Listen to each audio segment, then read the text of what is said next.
자, 이번 시간은 이제 스마트 팩토리에 관련돼서 이제 다뤄보긴 할 텐데요. 이 책을 통틀어서 이제 마지막 주제가 이제 되겠습니다. 사실 일반적으로 이제 모든 반도체를 지원하시는 뭐 취업 준비를 하시는 분들이라든가 이런 분들한테 많이 알려진 영역은 아니고요. 필수적으로 나오는 그런 문제도 아닙니다.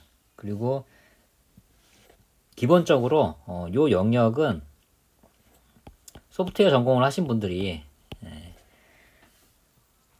반도체 산업에서도 지원을 하실 때 이를테면 뭐 컴퓨터공학이라든가 IT 이런 쪽에 이제 전공을 하신 분들이 실제로 자동화 관련된 시스템을 이제 개발을 할 때 거기에서 이제 필요로 하는 직무긴 합니다만은 일단은 기본적으로 이 개념을 알아두시면 라인에서 설비와 공정이 진행되는 메커니즘에 대해서 이제 알 수가 있어요. 뭔 말씀이냐면은 지금 뭐 흔히 우리가 4차 산업혁명의 시대라고 얘기를 하잖아요. 그래서 이 4차 산업혁명의 시대가 이제 뭐죠? IT 기술과 기존의 이제 산업이라든가 이런 것들이 통합이 돼서 뭔가 우리가 뭐 AI라든가 뭐 빅데이터 이런 발전된 기술을 가지고 산업도 함께 발전을 하는 그런 트렌드의 시대에 우리가 살고 있다고 보시면 되는데 이런 IT 기술과 기존의 제조업 이런 것들이 합쳐지게 되면 보통 뭔가 앞에 스마트가 붙거든요. 그래서 지금 우리가 다룰 주제도 이제 스마트 팩토리. 근데 이 스마트 팩토리는 반도체에서만 있는 개념은 아니고요.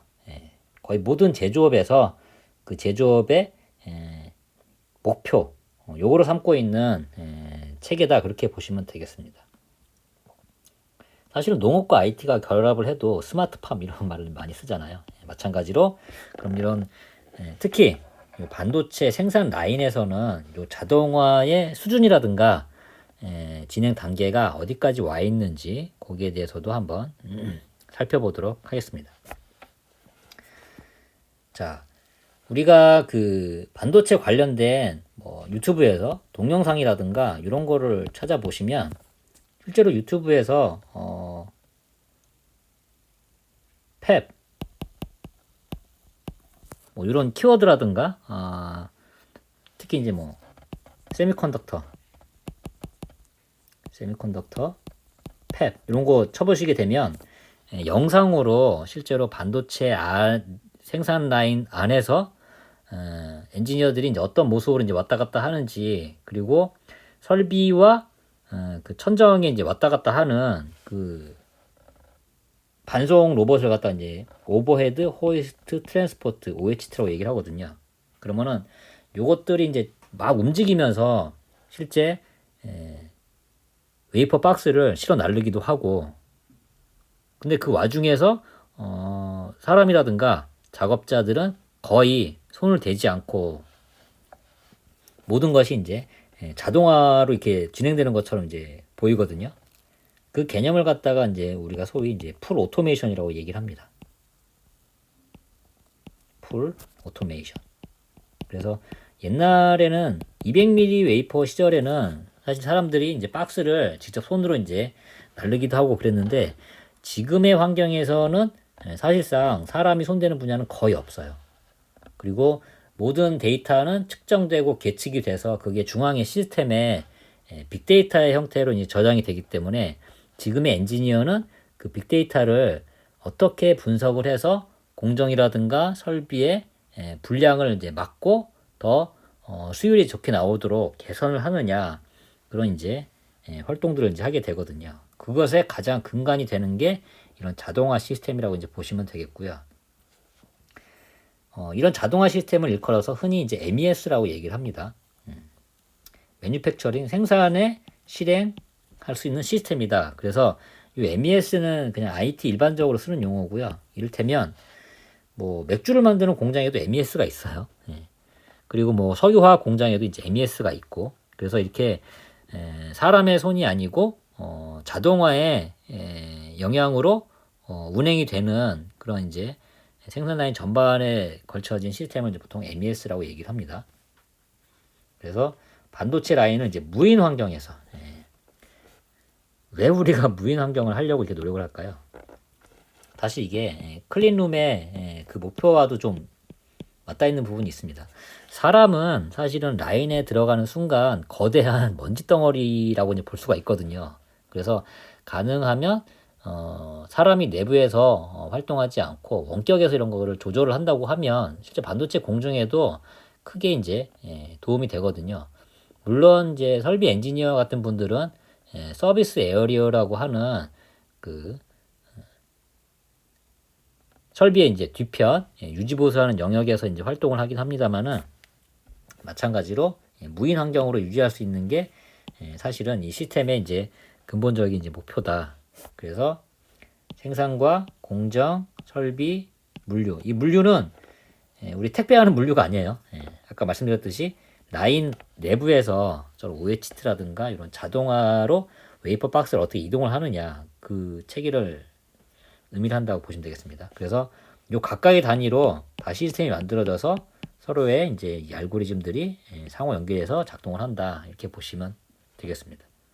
그래서 물류도 제어를 하고 설비도 제어도 하고 그리고 실제로 생산 실행이라든가 뭐 작업을 지시하는 방법 그 다음에 설비가 어떤 식으로 효율을 높일 건가 이런 것들이 다 맞물려서 소위 말하는 이제 MES가 된다 이렇게 보시면 되겠습니다.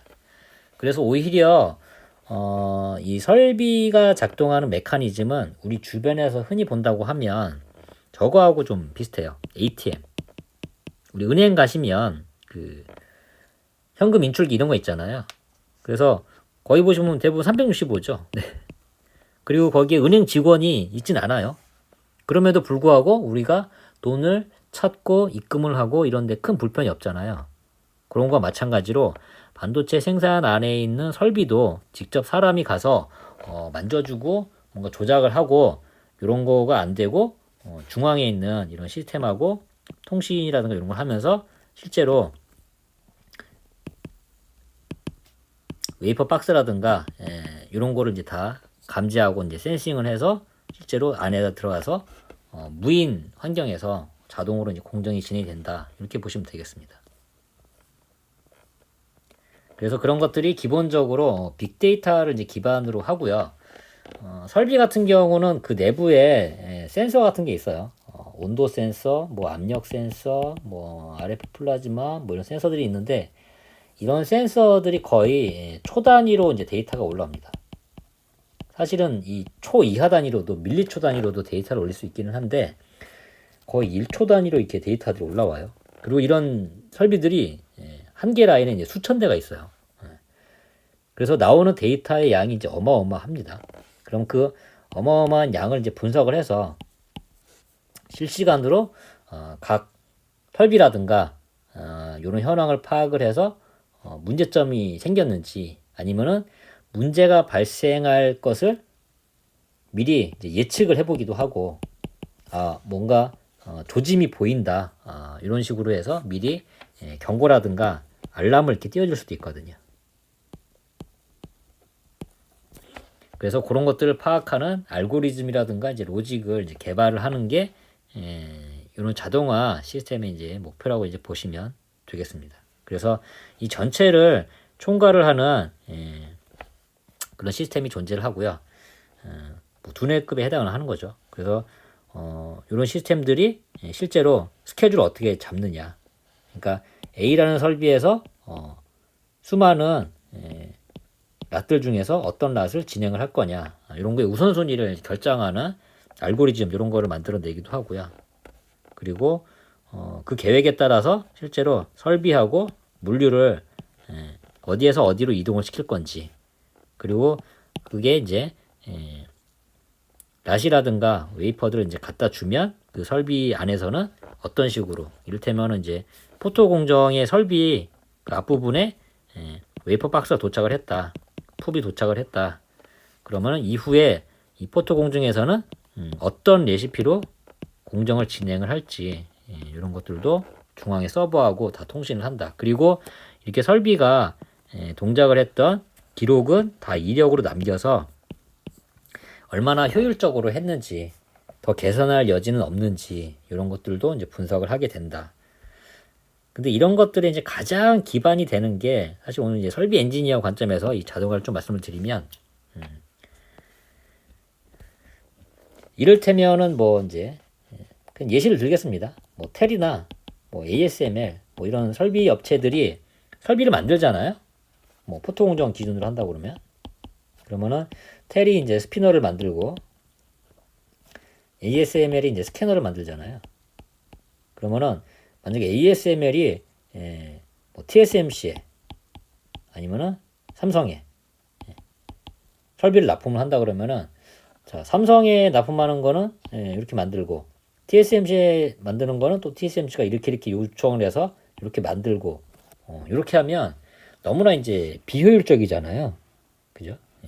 그래서 우리가 이런 설비라든가 이런 거를 만들 때는 보통 제조업체, 삼성이나 TSMC 같은 반도체 제조업체하고 설비업체, 재료업체, 그래서 소위 말하는 이제 소부장과 이제 제조업체가 다 표준 규약을 마련을 해요. 다 같이 협의를 해서. 그래야 이 표준에 따라서 소재를 만드는 것도 이 표준화 형태대로 이제 소재를 만들 거고 부품도 마찬가지고 장비도 마찬가지고 그래서 그렇게 전 세계의 모든 반도체 산업과 관련된 업체들이 만들어낸 표준을 갖다가 우리가 보통 세미 스탠다드라고 얘기를 합니다. 그래서 세미컨덕터 이퀴먼트 앤 머터리얼 여기 이제 보통 장비하고 소재잖아요. 그죠? 그래서 여기에서 만들어진 규약에 따라서 뭐 설비도 만들어지고 장비도 아니지 소재도 만들어지면 요걸 갖다가 그대로 제조업체 뭐 IDM이 됐든 파운드리가 됐든 이런 회사들이 가져다가 반도체를 만들게 된다. 그래야만 공정 조건이라든가 문제 상황에 대해서 ASML이 납품을 하는 모든 그 포토 설비가 다 표준화가 돼 있기 때문에 그래서 TSMC에서도 발생한 문제를 가지고 삼성에 가서도 비슷한 상황이라고 하면 그 유사한 사례를 가지고 문제를 해결을 할 수가 있는 거죠. 그런 식으로 이제 표준화를 한 게 설비를 제어하는 모듈이 그런 식으로 이제 표준화가 되어 있습니다. 그래서 ASML에서 뭔가 이제 자동화된 기능이 들어간다 그러면은 그 똑같은 기능을 TSMC도 쓸 수 있고 삼성에서도 똑같은 기능을 이제 쓸 수가 있죠. 그래서 그런 기능을 바탕으로 설비를 이제 제어를 하게 되고요. 그 설비 제어의 이제 결과라든가 아니면 계획을 생산을 총 감독하는 이 위에 있는 생산 모듈이 명령을 받아가지고 보통 설비 제어 모듈이 밑에 있는 실제 설비를 관리 감독을 하는 이런 일을 하게 됩니다. 물론 여기서 올라온 각종 계측 데이터라든가 뭐 이런 데이터들은 따로 엔지니어가 엔지니어링 활동을 할 수 있도록 요거는 일종의 데이터베이스 구축을 해서 빅데이터를 이제 다 정제를 해서 엔지니어가 이 설비의 효율을 높이는 활동을 할 수 있도록 그리고 공정 엔지니어는 공정의 수율을 높이는 활동을 할 수 있도록 기본적인 데이터가 여기에 다 축적이 되게 됩니다. 그러다 보니 이제 설비를 제어하기 위해서 아까 말씀드렸듯이 세미 스탠다드가 있어야 된다고 그랬잖아요. 그래서 전 세계가 글로벌한 표준에 따라서 이 설비를 컨트롤하게 되는데 모든 설비는 그냥 이야기 이제 좀 쉽게 생각을 하시자면 모든 반도체의 설비는 이렇게 세미 스탠다드에 나와 있는 프로토콜을 이제 준수를 한다. 그렇게 보시면 되겠습니다. 그래서 이 프로토콜이라는 거는 설비하고 뭐 중앙에 있는 시스템이라든가 아니면은 설비와 설비 간 이렇게 서로 상호 간에 소통을 하는 규약이다. 그렇게 보시면 되겠습니다. 그래서 처음에 웨이퍼가 들어와서 로딩을 할 때는 로딩을 했습니다. 그 결과에 대해서는 이런 형태의 메시지로 만들어서 우리가 중앙의 시스템에 알려주고 그리고 중앙의 시스템에서는 여기 로딩 이후에 공정 조건에 대해서는 이런 형태의 메시지를 보내주면 설비가 알아먹고 이 조건대로 진행을 할 수 있도록 이렇게 표준 통신 규약을 만들어내. 우리가 흔히 알고 있는 5G, 뭐 4G 이렇게 통신하잖아요. 요것도 마찬가지로 일종의 이제 프로토콜이거든요. 그래서 요 프로토콜의 이제 방식으로 가장 원초적인 프로토콜을 우리가 알고 있는 뭐 모스 신호, 이런 것들로 일종의 프로토콜이죠. 모두가 다 이렇게 하자라고 약속을 하고, 뭐 점 3개면은 뭐 S 뭐 이런 식으로 이제 점 3개인가요? 아니면 긴 선인지 잘 기억 안 나는데, 그래서 뭐 SOS는 이런 식으로 뭐 표기를 한다고 하자. 이건지 아니면 반대인지는 잘 모르겠습니다만은 그런 식으로 설비와 중앙의 시스템 이런 것들이 서로 소통하는 규약 그런 것들을 이제 프로토콜이라고 얘기를 하고요. 그리고 특히 이런 프로토콜의 이제 대표적인 게 세미 스탠다드에서 규정한 프로토콜이 이를테면 발음이 이제 조금 이상하더라도 이해를 해주시고 실제로 이제 부르기를 이제 섹스 프로토콜이라고 얘기를 합니다. 그래서 반도체 이제 표준으로 삼고 있는 프로토콜이 뭐 섹스라든가 HSMS라든가 보다 더 범용적으로는 뭐 잼 뭐 이런 특수한 프로토콜을 기반으로 설비가 자동화된 신호에 따라서 규약에 따라서 움직이게 된다. 그렇게 정리를 하시면 되겠습니다.